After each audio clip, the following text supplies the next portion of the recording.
Hey all, and welcome back to Fuzzy Ducksy Gaming, and a day 3/4 update on the Lightning Strike Raider.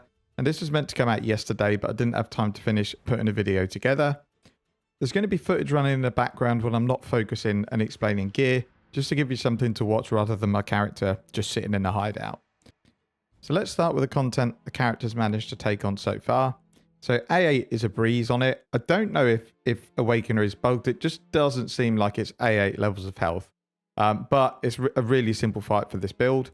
It's done a fair few 60% T16 Delhi maps, which Kirak often sells when you refresh his missions for about 7 chaos, and they're well worth buying. It's witnessed all the Conqueror fights. It's done double Guardian maps when they're witnessed as well. What I've been doing really on the build is focusing on farming the influence maps in the Eater Worlds area. So because of that, I've not unlocked the Maven fight yet, and I still need to do Uber Elder, so I'm 2 Void Stones short of where I want to be, but I'm not in a rush to get there. Now, it's not all sunshine. I've bricked 2 encounters so far, and I don't think I bricked any last league, and they were both from me being overconfident. First, which is in the background now, was a Conqueror invitation.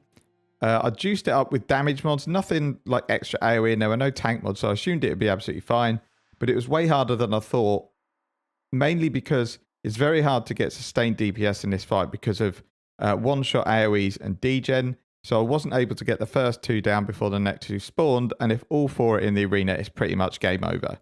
I also bricked an Elder fight, which was influenced by Maven. I didn't take a Frost Bomb in there to stop her healing, so I just assumed it would be fine. It wasn't. When I went to burst him down in the last phase, Maven then healed just as I did it. So he had 75% health, and I wasn't paying attention to the arena because I assumed I was just going to kill him instantly. It got full of degen balls, and then I lost all the portals. I mean, I do have issues with the mechanics in this fight, in that when you go into the bubble in the middle, and Maven does the thing where she puts damage over time that follows you around, I don't actually know how you survive it because you can't stay alive. Even if you use all your health potions, that degen ball follows you around, it kills you. And that happened twice, which is a little bit annoying. I'm not too fussed. They're easy enough fragments to get back. I just need to be more careful. I didn't need to witness it because it's not like I'm going to go and do the feared anytime soon. So I think next time I'll just do it normal and we'll witness it once we've got more DPS. But overall, I'm loving the playstyle. I just need to get a bit more DPS without burst. Like with all the skills up, my DPS is really good, but without, it's probably not even, it's probably about 1 to 1.5 million. And in things where Maven's witnessing it, it's not enough. So we'll just quickly run through the gear, how I've crafted it, and then also what I'm looking to craft. So we'll start with the chest piece that I'm looking to craft. So this is one where I've awakened all together, attacks have critical strike chance, and endurance charge every second if you've been hit. This is going to be a risky craft because it might end up with no life. But essentially what I'm going to do is suffixes can't be changed.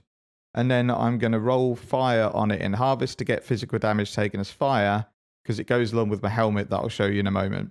And then I'm hoping and praying there's an open prefix to craft life. But we'll just have to wait and see. Ideally, this would have been a level 84 base, but they were insanely expensive for a 6-link because I can only roll 10% Fizz as fire instead of 15, but there's a 50-50 chance you'd get the 10% one anyway, and then the item level of the chest makes no difference because all we're going to do on top of this is do a craft. So we'll start with my chest, and I think this actually might be worth money because of the mods I've managed to get on it. So it's just a standard 6-link live chest, but we've managed to get 2 really good mods for the build. We've got Grace has 22% increase aura effect and 23% crit multi for attack damage. So I imagine I'd probably be able to sell this for a few X anyway if I do move on to the other chest. The helmet I've been rolling for absolutely ages to try and get Fizz taken as fire, and I finally got it. And then I've crafted Fizz taken as fire on the helmet as well, so this gives us 14% overall. If we can then get 10% on the body armor, that's 24%. If we can then get 5 or 10 on a lethal pride, it's 34% Fizz taken as fire. Then with these endurance charges in the build, Fizz damage is basically halved, which would be great. The claw probably needs an upgrade. This is one I got fairly early on by crafting. This I was just spamming any of the high essences I had, whether it's T1, not T1, but the deafening lightning damage or the higher 2 of the attack speed. Just waiting for a good roll, really. That's all I did. There's no skill to crafting this item. Now, the gloves I'll come on to. This is a pair of gloves where I've got the prefixes I want. So it's really high life and really, really good evasion, but the suffixes are junk. However, because the Eater of Worlds mod is the higher level mod, I can use annuls and exalts to just take suffixes off and add them on. I could use a chaos to reroll the suffixes in its entirety. I've run out of currency, but that's what I'm doing. I'm just going to keep doing that until I get really, really good suffixes. The amulet I essence rolled with any attack mod, so the crit ones I spammed, and I also spammed the flat damage ones, and we ended up with this amulet, which is really good. It's got intelligence on it, like high intelligence. It's got cold damage to attacks, global crit chance, and global crit multi. At the moment, it's got attributes on it because I don't have any crit to put on it, but that's what I would put on because that will increase the critical chance and critical multiplier by 20%. The shield I bought for 7C on day 1. It needs replacing. I'd like to get spell suppression in there so I don't have to worry about getting it on any other gear. Ideally, I'd also want an open suffix to get some sort of damage craft on there. So chance to deal double damage and focus would be awesome. The ring I purchased, and again, I just spammed, I think it's the lightning damage essences. Yeah, until I hit a decent life and some resistances. Like the ring's not amazing, but it's pretty decent. Again, I need to catalyst this up. Really, I could use any. I could use resistances. I could use life, which is probably what I'll do to get the percent life up more. Or again, we could go damage to boost the lightning damage up. Running the taming ring with Ellie damage modifiers on, which are dirt cheap to buy. Just gives us a lot of flat damage. It's probably something I'll look to replace at some point to get something with life on it. And then the Stygian Vise, I just spammed with Chaos Resistance until I got decent life. So this one hit T1 life, and it's got the Chaos Res for the Essence. So this one I probably won't replace for a while, but again, it's not amazing, but it does the job. And then we just bought a jewel, I think this was 15C, probably cheaper now, which is just flat damage, life, and then chance to blind enemies on attack, which really helps for bosses.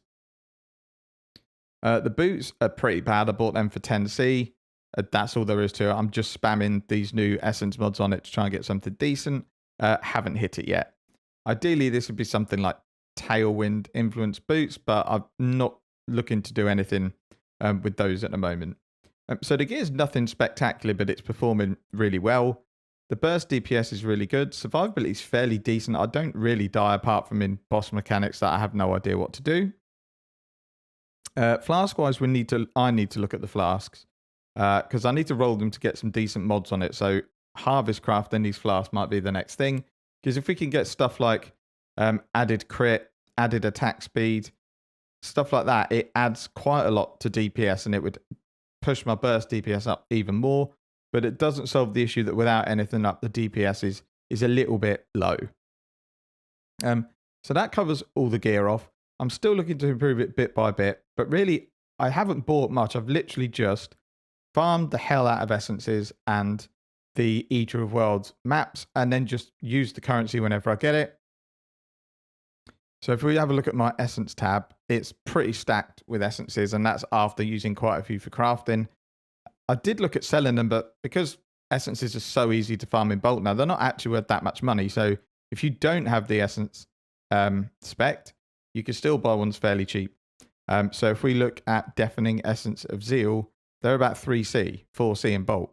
And that gives you 30% attack speed on a claw. So you can buy 20 of them for 80 chaos, and you're very likely to end up with a really good claw at the end of it. My next target is to get the last 2 Void Stones, and then I need to decide what content I want to do, really. So at the moment, I've spec'd out of Harbingers because it was just terrible. Like even when you juice the maps, they drop like 3 Alk shards or something. Giving Breach a go, which so far is pretty decent. You do spawn breaches quite a lot when you get all the nodes. It's quite a bit of travel.